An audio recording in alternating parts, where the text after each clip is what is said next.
नमस्कार। प्रारब्ध पर आप सभी का स्वागत। मैं अवनीश। चैनल आपने सब्सक्राइब किया है, वीडियोस को आप लाइक करते हैं, शेयर करते हैं, बहुत बहुत धन्यवाद। बेल आइकन जरूर दबा लीजिएगा ताकि किसी भी अपलोड की सूचना आपको मिले। स्क्रीन के दूसरे हिस्से में आप जिन्हें देख रहे हैं, मैं सिर्फ नाम बताऊं इतना ही पर्याप्त है। भाऊ तोरसेकर सर, भाऊ बहुत बहुत स्वागत, नमस्कार।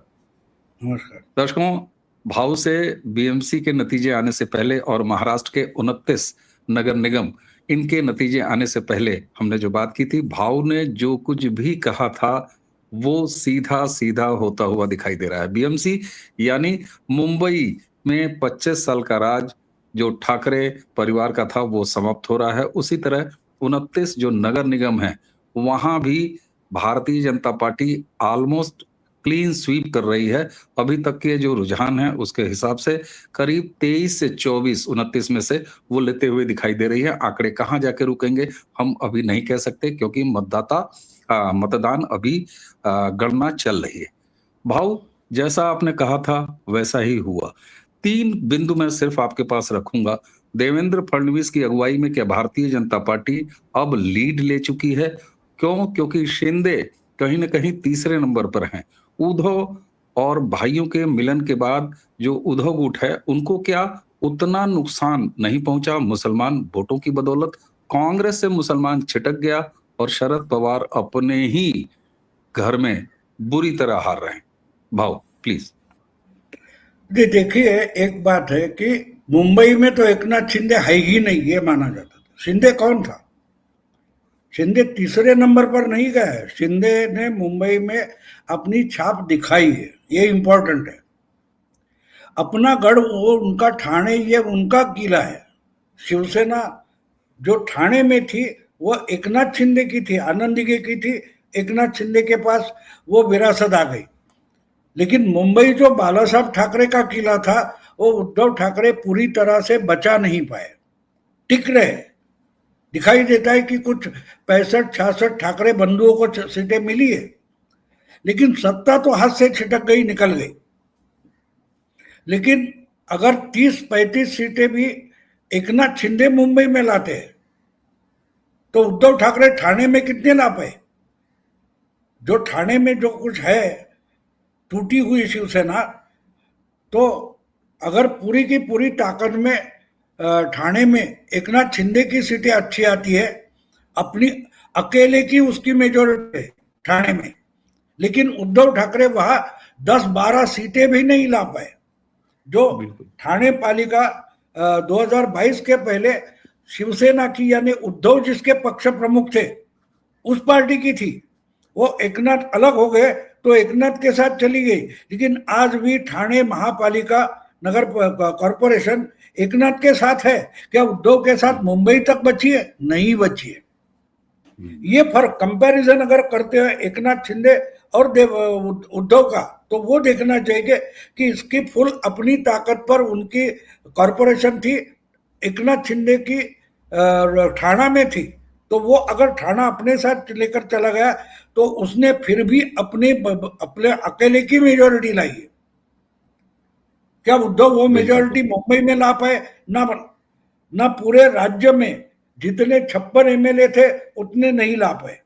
अकेले एकनाथ ने महाराष्ट्र में 57 एमएलए लाए। तो मुंबई के कॉरपोरेशन में एकनाथ की सीटें कितनी है मत देखो। अगर वो 2022 तक मुंबई का नेता ही नहीं था, शिवसेना में था, लेकिन उसको वह सीमित रखा था ठाणे में, वो वर्कर पूरे महाराष्ट्र का उद्धव को अल्टरनेटिव नेता बनकर उभरा है। तो ये देखना जरूरी है।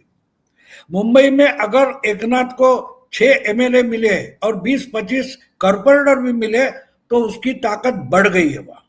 तो कंपैरिजन इस ढंग से होता है। आप बड़े ग्रेजुएट हो गए, आपका बच्चा अभी अभी कॉलेज जा रहा है, अब उसके साथ आपकी कंपेयर करोगे? नहीं करोगे। वो अभी फर्स्ट ईयर में होगा, सेकंड ईयर में होगा, आप तो 20 साल हो चुके ग्रेजुएट होकर।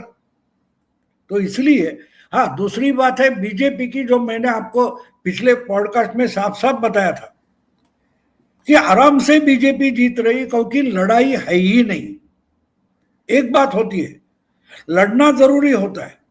आप लड़ने के लिए तैयार नहीं हो। देखो ठाकरे बंधु साथ तो आ गए, 5 जुलाई को साथ आ गए, लेकिन 24 दिसंबर तक 5.5 महीने ये लोगों को नहीं बता रहे कि हम साथ में चुनाव लड़ेंगे या नहीं। बीएमसी के चुनाव के पर्चे भरने की तारीख शुरू हो गई, उसके दूसरे दिन उन्होंने तो बोला कि हाँ हम साथ लड़ रहे। लोगों के लिए मजाक बना रखा है आपने कि भाई हम भेड़ बकरियां है कि चलो कल से इधर चरने के लिए जाओ, परसों उधर चरने के लिए जाओ, आज इस कुछ शेड बनाई उसमें रहो। वोटर ऐसा नहीं है। वोटर आप पर प्यार करता है इसलिए आपको वोट देता है। आप अगर उसको भेड़ बकरी समझने लगो तो आपसे छिटक जाता है। वही हुआ है। पूरे महाराष्ट्र में 29 कॉरपोरेशन है। उद्धव ठाकरे एक बार संभाजीनगर गए और राज ठाकरे एक बार पूना वगैरह गए होंगे, बाकी आप जाते नहीं, सिर्फ मुंबई में सिमट गए। तो इनको लगता है कि वोटर तो अपना गुलाम है, हम लात मारकर भेजेंगे वहां जाएगा, उसकी कीमत चुकानी पड़ी है। मुंबई और ठाणे छोड़कर मेरा ख्याल है परभणी एक कॉरपोरेशन है जहां उद्धव की कुछ ताकत दिखाई दे रही, लेकिन वो भी वहां का जो जाधव करके एमपी है उसकी ताकत है, उसकी ताकत है। वो भी एक तरीके से वहां का एकनाथ शिंदे है। एकनाथ शिंदे आज महाराष्ट्र में फैल गया, लेकिन वो असली लीडरशिप है। ये इन्होंने अपने जो चमचे इकट्ठा करके उनको लीडर बना बैठा है। अनिल शिंदे, अनिल परब या अनिल देसाई या अपनी ताकत से कहीं लड़कर आएंगे? अगर अनिल परब आपका बड़ा नेता है, अनिल देसाई को आपने मुंबई से एमपी बनाया, उस पर क्यों नहीं सौंपा भाई तू मुंबई संभाल, मैं पूरा महाराष्ट्र देखता हूं? तो वहां पार्टी खड़ी होती है। एकनाथ शिंदे पूरी महाराष्ट्र में घूम रहे थे। देवेंद्र फडणवीस एकनाथ ने मिलकर कम से कम 150 से ज्यादा मीटिंगें की, इन्होंने 5 मीटिंगें नहीं की है। तो लोग क्यों आपको वोट देंगे? अभी मेरा गला खराब है, अभी मेरी तबीयत ठीक नहीं, तो लीडरशिप क्यों कर रहे हो? ही क्यों कर रहे हो? लोगों ने आपको रिक्वेस्ट नहीं भेजे आ जाओ और हमारा नेतृत्व करो। अगर देवेंद्र मुख्यमंत्री होकर राज्य की सत्ता संभाल रहा है और पार्टी के लिए भी इतनी मीटिंगें कर रहा है, तो तुम्हारे लिए तो बाकी कुछ है नहीं। नेता बनकर भाषण दे दो, वो भी नहीं करोगे। तो यह होना था, और वही तो मैंने पिछले हफ्ते आपके साथ पॉडकास्ट करते बोला था कि रास्ता साफ है, बीजेपी के लिए लड़ाई है ही नहीं, और फिर भी वो कोशिश करते रहे। हाँ, लेकिन इस जो चुनाव बीच में जो लोकल काउंसिल के नगर पालिका नगर परिषद 288 हुए थे और ये 29 को देखो, तो एक बात है इसमें सबसे बड़ा अगर मायने या निचोड़ है तो शरद पवार पर्व का अस्त हो गया महाराष्ट्र। बिल्कुल, एक शरद पवार युग था, एरा। शरद पवार कहीं गए नहीं, उनकी पार्टी के कैंडिडेट कहाँ आए हैं नहीं है उसका पता नहीं। आखिर क्षण में उनको पूना और पिंपरी चिंचवड़ के लिए अपने भतीजे के साथ हाथ मिलाना पड़ा। शरद पवार की अहमियत महाराष्ट्र की पॉलिटिक्स में खत्म हुई, ये सबसे बड़ा इसका निचोड़ है, ऐसे मान दो। बिल्कुल सबसे बड़ा निचोड़। समय पर वो रिटायर होते तो उनकी इज्जत रहती। देखो गावस्कर पुणे और पिंपरी, मुझे याद आती है गावस्कर को जब उन्होंने अचानक से अपना रिटायरमेंट जाहिर किया, तो उसके पहले शायद उन्होंने कई लॉर्ड्स पर सेंचुरी लगाई थी, फेस्टिवल मैच थी। तो उस दिन तो उनको पूछा गया, अरे और 4-5 साल तो खेलते क्यों रिटायर हो गए? बोले नहीं, जब रिटायर हो जाओ तो लोगों को दुख होना चाहिए, अरे यार अब भी खेल सकता था। ये क्यों नहीं जाता, क्यों रिटायर नहीं होता, ऐसा पूछने तक रुकना नहीं। लोगों ने धक्के मारकर नहीं निकालना चाहिए, ये गावस्कर का कहना था। और क्रिकेट में तो शरद पवार भी थे, यानी एडमिनिस्ट्रेशन में लेकिन थे, लेकिन क्रिकेट भी नहीं समझ पाए। समय पर रिटायर होना जरूरी होता है, क्योंकि उधर भी बोलते हैं ना कि शरीर के जो रिफ्लेक्सेस होते हैं वो लूज हो जाते हैं। उतनी चालाकी से आप बॉल नहीं फेंक करते, फील्डिंग नहीं करते, इसलिए आपको हटना पड़ता है, हटना जरूरी होता है। तो इनको भी था, लेकिन नहीं समझ पाए। जी। तो मैं बिल्कुल मानता बाबू। हूं कि इस कॉरपोरेशन के चुनाव के बाद एक नया महाराष्ट्र का चेहरा, ब्रांड उभरा है, जिसका नाम है देवेंद्र फडणवीस। और एक चेहरा और उभर रहा है जिसका नाम है एकनाथ शिंदे। ये इस चुनाव के नतीजों से हमको अगर देखना है तो महाराष्ट्र में दो नए चेहरे सामने हैं। उद्धव और शरद पवार ओझल होते जा रहे या ओझल हो गए, और एकनाथ और देवेंद्र, ये दो चेहरे पूरे महाराष्ट्र में छा गए। बिल्कुल बाबू। इसी के साथ एक चीज और है। हम जब कांग्रेस की स्थिति देख रहे हैं तो एक अकेला लातूर को छोड़ के कांग्रेस और कहीं नजर नहीं आ रही है। बीएमसी में भी एक 10 भी हो जाए तो ये बहुत बड़ी बात होगी उसके लिए। लेकिन उद्धव ठाकरे का जो नंबर अभी दिखाई दे रहा है, क्या मुसलमान जो मत है, खासतौर से मुंबई का बीएमसी का, तो उसमें बाजी मार लिया है कांग्रेस से। उद्धव ठाकरे ने मुसलमानों के नेता बन गए उद्धव ठाकरे। अब क्या करेंगे राहुल गांधी? नहीं नहीं, यही तो है, इसीलिए तो कांग्रेस उद्धव के साथ गई नहीं। अगर जाती तो अभी घटे उससे भी और घट जाते। आप मुंबई कॉरपोरेशन का चुनाव मत देखो, आप पिछले 20 साल की कांग्रेस की जो गलत राजनीति है वो देखो। जब रथ यात्रा रोकी गई तब अडवाणी को अरेस्ट किया था लालू ने, और इसलिए बीजेपी ने वीपी सिंह का सपोर्ट वापस लिया था। मैं बहुत पुरानी बात कर रहा हूं, शायद 34 साल पुरानी बात कर रहा हूं। तो उसके बाद बीजेपी का नाक काटने के लिए लालू हो या मुलायम हो, दोनों जगह कांग्रेस ने उनकी सरकार बचाई थी। बिल्कुल। ठीक है, और आगे चलकर वही कांग्रेस को नोच नोच कर खा गए। एक बात होती है राजनीति में, आप दूसरे दूसरे से लड़ रहे हो तो एक काम करो, अपनी ताकत बढ़ाते रहो। आप जितनी आपकी ताकत बढ़ाएंगे उतना वो छोटा दिखाई देगा। कौन सी बड़ी बात है? आपका भी बेटा होगा, आपकी भी बेटी होगी, अगर उसकी उम्र बढ़ती है और वो कोई ये करता है, व्यायाम वगैरह करता है, तो वो लंबा हो जाएगा। साइकिलिंग वगैरह करके लंबाई बढ़ाते लोग। तो उसको छोटा करने की कोशिश आप मत करो, आप अपनी ऊंचाई बढ़ाओ, अपनी लाइन लंबी करो। इसके बजाय ये बीजेपी का नाक काटेंगे, बीजेपी को हराएंगे। अरे अपने जीतने की बात करो ना कभी। बीजेपी को रोकना है, हमको दौड़ना नहीं है। तो आप पार्टी नहीं हो, आप रोड नहीं हो, आप स्पीड ब्रेकर बन जाते हो। स्पीड ब्रेकर तो कहीं जाता नहीं, बस वही रहता है और दूसरों का स्पीड घटाने का काम करते हैं। तो कांग्रेस एक तरीके से स्पीड ब्रेकर बन गई और आपने देखा। तो इसलिए मैं मानता हूं कि अगर मुंबई में कांग्रेस ने अलग से चुनाव लड़ा तो जो कुछ 10-12% वोट मिलेंगे, लोग चुनकर नहीं आएंगे। लेकिन जितने कुछ 160 वगैरह सीटों पर लड़े कांग्रेस वाले, तो उतने वार्ड में कम से कम 1-2-10 कार्यकर्ता खड़े हो गए। कांग्रेस के लिए अच्छी बात है। आना जाना लगा। देखो त्रिवेंद्रम में बार बार बीजेपी हारती रही ना, लेकिन उस एक एक वार्ड में उनका पैर वहां डटकर खड़ा रहने वाले एक कार्यकर्ता 1 से 2, 2 से 5, 4 चुनाव के बाद आ गया। आज तो उनका उधर मेयर बन गया त्रिवेंद्रम में।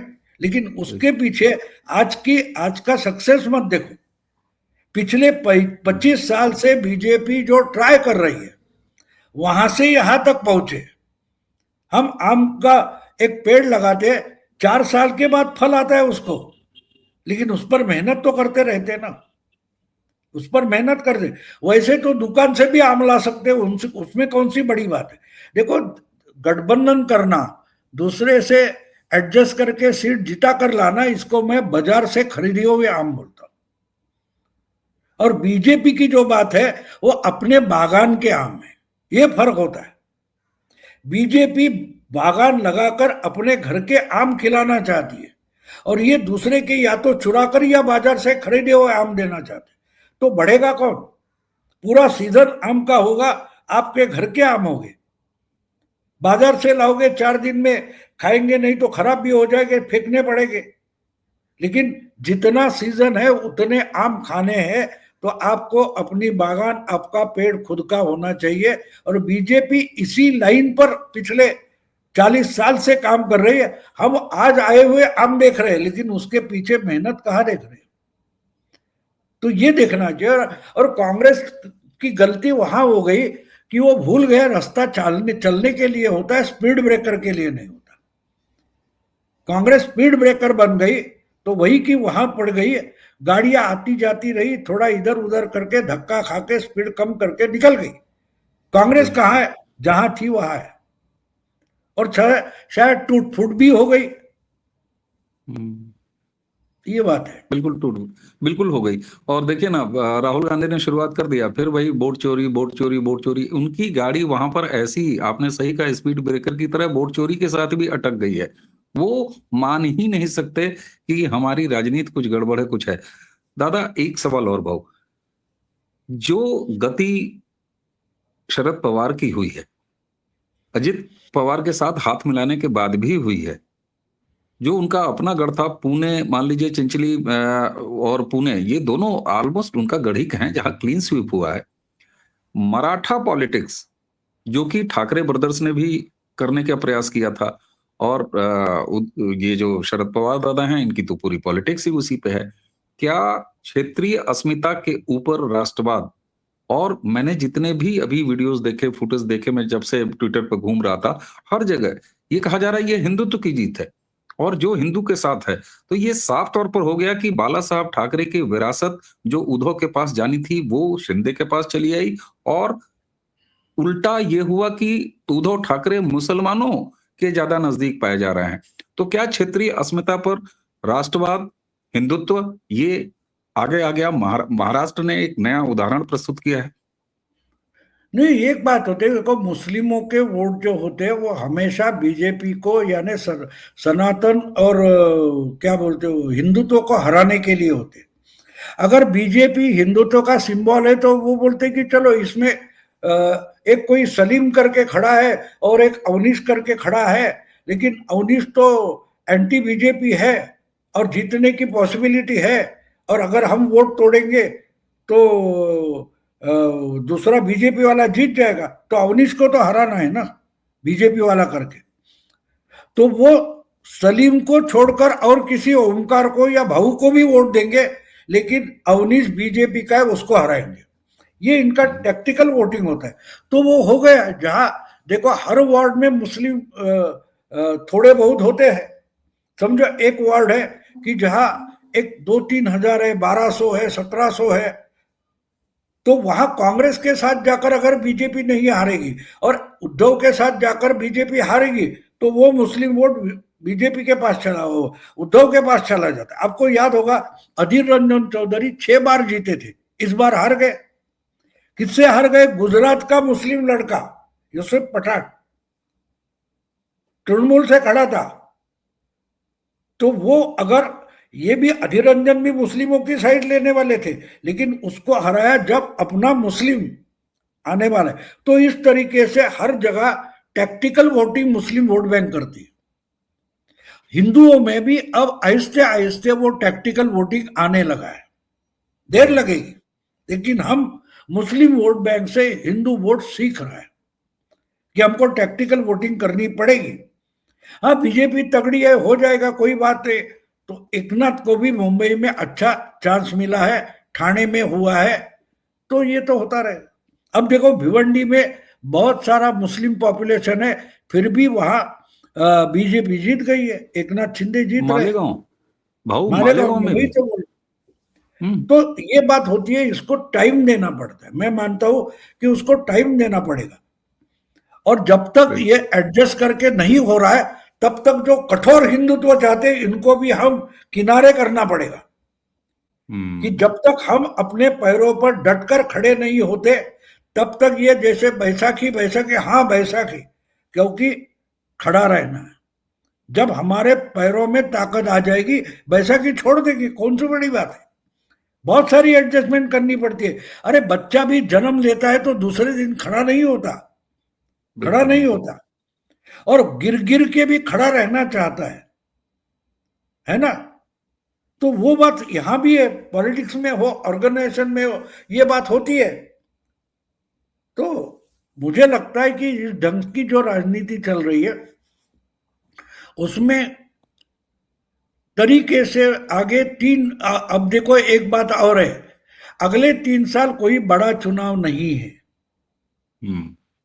अगले 3 साल बड़ा चुनाव नहीं है।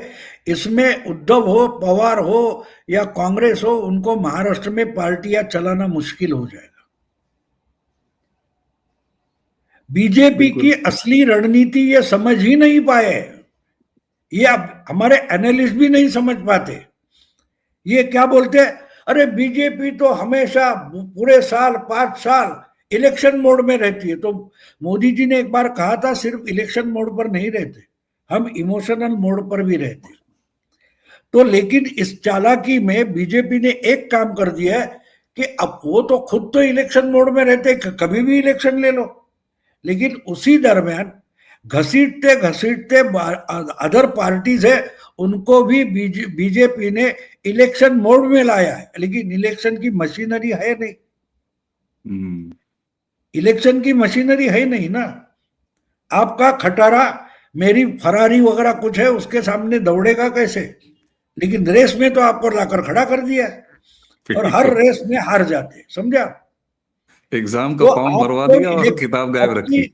बाकी पार्टियों की जो पॉलिटिकल राजनीति है वो इलेक्शन मोड की रेस में लाकर आपको खड़ा कर दिया है। आपको वहां आने की जरूरत नहीं थी। आप 3 साल ढंग से आंदोलन वगैरह करो, अपनी ताकत बढ़ाओ और फिर चुनाव की लड़ाई में आ जाओ। आप बीजेपी की नकल मत करो। बाकी की पार्टियों को अगर सर्वाइव होना है तो आप उनकी नकल मत करो, अपनी पार्टी बनाओ, ये भी जरूरी होता है। अभी देखो 80 और 85 ये 2 चुनाव बाला साहब ठाकरे बुरी तरह से हारे थे। तो मुझे याद है 1980 के विधानसभा चुनाव में उन्होंने उम्मीदवार उतारे नहीं, उन्होंने सीधे सीधे कांग्रेस का सपोर्ट कर दिया, बोले बदले में हमको 2 एमएलसी दे दो। लेकिन अगले 5 साल 85 तक जिस ढंग से पार्टी बनाई, अकेले के बलबूते पर यही बीएमसी की सत्ता बाला साहब ठाकरे के हाथ में आई थी। लेकिन 5 साल उन्होंने काम किया, शाखा बनाई, और शाखा इतनी एक्टिव थी कि सेना भवन में नहीं होता वो काम शाखा में होता था। उद्धव ने सेना भवन तगड़ा बनाया और शाखा कमजोर कर दी, उसकी कीमत चुका रहे। बिल्कुल वो साफ तौर पर दिखाई दे रहा है। अच्छा, एक उम्मीद जो थोड़ी बहुत कांग्रेस के लिए अगर कहीं से बात करें तो लातूर में जो कांग्रेस को सफलता मिल रही है, क्या वहां का जो ये पानी वाला इशू है उससे थोड़ी सी निराशा है, या वहां कोई कैंडिडेट ऐसा था कि जो अपने बल पर निकाल के ले जा रहा है? जैसे आपने वहां विलासराव देशमुख के जो बच्चे हैं और उनका भाई है, उनका प्रभाव है वहां। वो कांग्रेस की जीत नहीं है, वो विलासराव देशमुख फैमिली की जीत है। वैसे ही नांदेड़, मराठवाड़ा में ही नांदेड़ डिस्ट्रिक्ट है, अशोक चव्हाण यहाँ आ गए, ये जीत गए। नवी मुंबई है जहां गणेश नाइक का गढ़ है, वो जिस पार्टी में जाएगा, इस चुनाव के पहले वो तो एनसीपी के पास था नवी मुंबई, आज बीजेपी का हो गया। मतलब क्या, उसके पहले शिवसेना का था। गणेश नाइक जहां जाएगा वहां नवी मुंबई जाती है, इसका मतलब बीजेपी जीत गई, एनसीपी जीत गई, ऐसी बात नहीं है। तो वैसे ही लातूर की बात जो आप बोल रहे हैं, तो लातूर में विलासराव देशमुख की फैमिली और उनका जो परिवार है, उन्होंने जो काम किया उसका फल आया है। उसको कांग्रेस का लेबल लगाया क्योंकि चुनाव चिन्ह वो है। लेकिन वो जीत कांग्रेस की होती तो और जगह भी कांग्रेस जीत जाती। उसका कोई सरोकार कांग्रेस से नहीं है, राहुल गांधी से नहीं है, महाराष्ट्र कांग्रेस से नहीं है। वो 20% आप दे सकते हो, 80% देशमुख फैमिली की जीत है, कांग्रेस की नहीं। बिल्कुल बिल्कुल हो। लेकिन आपने जो आकलन किया था आज से करीब 7 या 8 दिन पहले, जो आपने कहा था वो साफ होता हुआ दिखाई दे रहा है। अगर मुसलमानों ने उद्धव को अपना नेता न माना होता केवल इसलिए कि भाजपा को हराना है, इसलिए उद्धव के साथ चले जाना है, अदरवाइज ये स्थिति नहीं होती। हाँ, आगे आने वाले इलेक्शंस में या आगे आने वाले महाराष्ट्र की राजनीति में, या इसका असर पैन इंडिया भी जाएगा कि कांग्रेस को क्षेत्रीय पार्टियां मुसलमान को हासिल नहीं करने दे रही है। फिर राहुल गांधी जो अपने को लश्कर कांग्रेस बना रहे हैं, उनका क्या होगा, ये कांग्रेस को सोचना है। भाऊ, आप एक गार्जियन के तौर पर महाराष्ट्र के इस पूरी राजनीति को जिस तरीके से आपने बांचा है और उसकी कुंडली लिखी है, मैं उसके लिए अपने समस्त दर्शकों की तरफ से आपको बहुत-बहुत प्रणाम करता हूं। और नमस्कार। अब ये कहा जा सकता है कि मुंबई का किंग कौन, तो मुंबई का किंग हिंदू सनातन, चेहरा चाहे कोई भी हो, ये महाराष्ट्र ने साफ तौर पर दिखाया है। भाऊ, एक बार पुनः आपको समय देने के लिए बहुत-बहुत धन्यवाद। दर्शकों, चैनल आपने सब्सक्राइब किया, वीडियोस को आप लाइक करते हैं, शेयर करते हैं, ऐसे ही करते रहिए और बेल आइकन जरूर दबा लीजिए। भाऊ आज इतने व्यस्त हैं, उसके बाद भी हमें समय दिए, तो मुझे और भाऊ को, हम दोनों को अब इसी के साथ आज्ञा दीजिए। नमस्कार, प्रणाम, जय जय श्री राम।